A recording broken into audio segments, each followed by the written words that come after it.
Абай Құнанбаев 15-ші қара сөзі.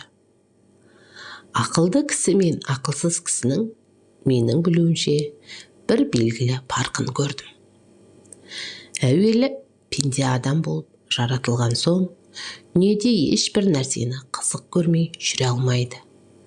Сол қызықты нәрсесін іздеген кезі өмірінің ең қызықты уақыты болып ойында қалып.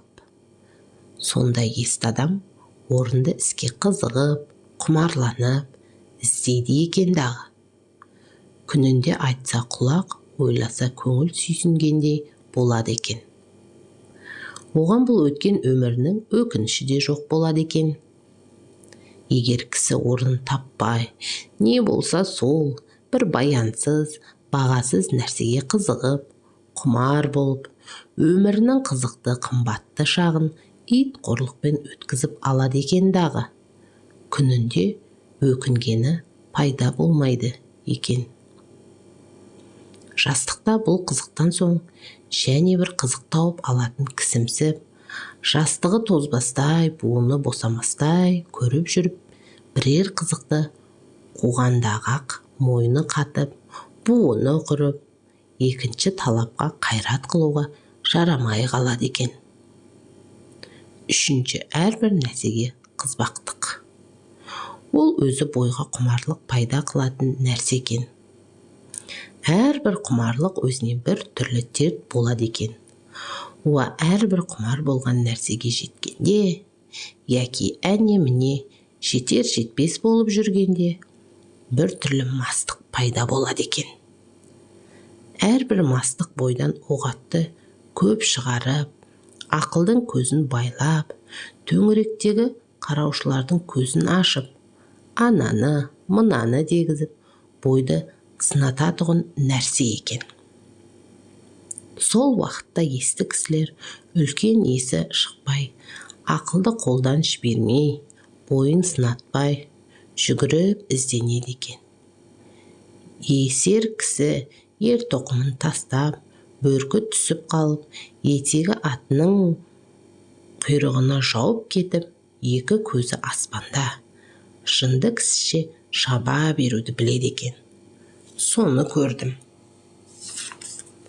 Егер де есті кісілердің қатарында болғың келсе, күнінде бір мәрте болмаса, жұмысыңда бір, ең болмаса айында бір, өзіңнен өзің есеп ал. Сол алдағы есеп алғаннан бергі өміріңді қалай өткізген екенсің? Не білімге, не ақыретке, не дүниеге жарамды күнінде өзің өкінбестей қылықпен өткізіппісің? Жоқ, болмаса не қылып өткізгеніңді өзіңде білмей қалыппысың. Абай Құнанбаев 16-ші қара сөзі. Қазақ құлшылығым Құдайға лайықты болса екен деп хам жемейді. Тек жұрт қылғанды қылып, жығылып тұрса болғаны. Саудагер несиесін жия келгенде, тапқаным осы, біттім деп, алсаң, ол әйтпесе саған бола жерде мал қазамын ба? Дейтұғыны болушы еді ғой. Құдай тағаланы дәл сол саудагердей қыламын дейді. Тілін жаттықтырып, дінін тазартып, ойланып, үйреніп әлек болмайды. Білгенім осы, енді қартайғанда қайдан үйрене аламын, дейді. Оқымадың демесе болады дағы. Тілімнің келмегенін қайтушы еді, дейді. Оның тілі өзге жұрттан бөлекше жаратылып па?